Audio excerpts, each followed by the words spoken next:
sounds different, like at the end of the day, maybe the tools are wearing out. Maybe I'm out of coolant, you know? I had to have tabs on it. I didn't, y'all had tabs on it, right? Yeah, we had to. Yeah. We had to hand work them off, so, yeah. So we just went up to the belt sander and very lightly went almost to the edge, and then we went at it again, and then we did hand work, and then we took a palm sander and, you know, palm sanded both sides, and we took Scotch Brite. So, and we probably do, you know, my goal is to make it look like it all looks the same. You know, I could tell this has been machined, this has not, this is the raw material, but it's kind of hard to get all the milling marks out of it, but we can try to make it look uniform. That would be a goal. So, What kind of finish you going to shoot for? well, we just want something uniform. I mean, as far as when they call surface finish rough, medium, fine, you know, they get numbers that they put on that, but they really measure that by how many up bumps there are in that, the spaces of the bumps. But we're looking at it visually, so I'll show you a palette that we look at for how we identify surface finish technically. So, but we're looking like art, I guess. So it doesn't look good, does it not look good, right? All right, so we're at the end now, right? Would you say that's successful? You know why it's successful? It's still there. All right, so now, how much do we need to unclamp this by? Very little, right? Yes. Just need to crack those about a quarter of a turn. Right, or half a turn. Are they loose now? That's all you need to do, right? So now we can just put another one up there. Maybe if we had a T-handle wrench or an air gun, how about that, huh? We can speed up the production. So we started coming up with ideas. How can we make this a little easier, a little faster? Because I don't want to drop my wrench down into the chips, and I'm going to have to look for the wrench. And yeah, I might cut myself on that end mill right there. Right? All right.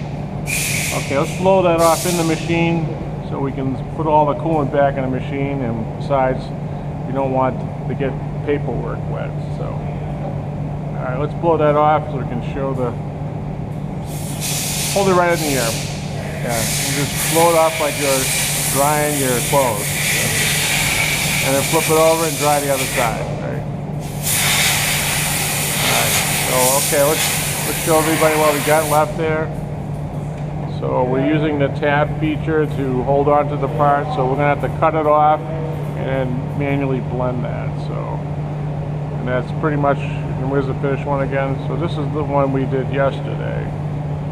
So it really is the same thing. So we can just do some bench work, but we'll end up with this. Okay. Big difference, isn't it? Yep. Well, that one's our prototype, so that one's no good. This is our real one here, so. Yeah, this way is a All lot right, more efficient. so let's get another piece. We're in full production mode right now. We are ready to go. All right. Yeah, we'll use that one. So what you want to do is blow that off first, right? And you just need to blow the plate off. All right. You want no chips up there. Okay. Now we're gonna put the plate on.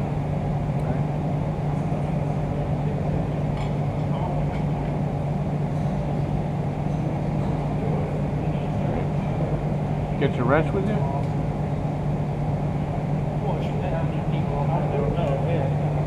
Hand them the wrench there. Yeah, you got it. Okay. So now you just need lefty loosey, righty tighty, right?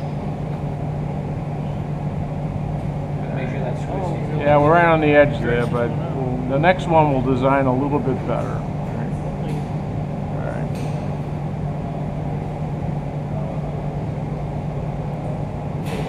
So if we made a plate and we put, you ever hear of swivel clamps? You put a clamp and you put a lever and just go bing, goes right down. Fast clamping.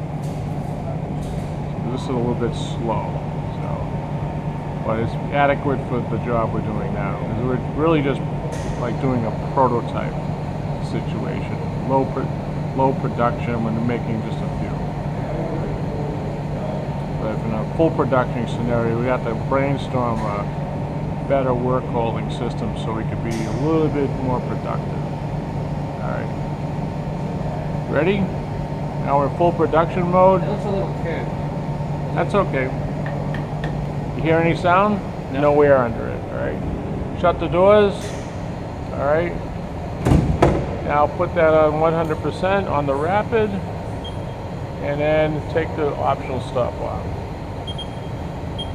Cycle start. Okay. This will go from beginning to end now, right? Because we've done a couple, there really isn't any reason to worry now, right? So, right? That's good, but but now you can get confident. I go from being very, I'm not sure what's going to happen, to I am very confident now, right? We've already run 2 of them, so we should be good. All right, thanks, Steve. Say goodbye. Bye.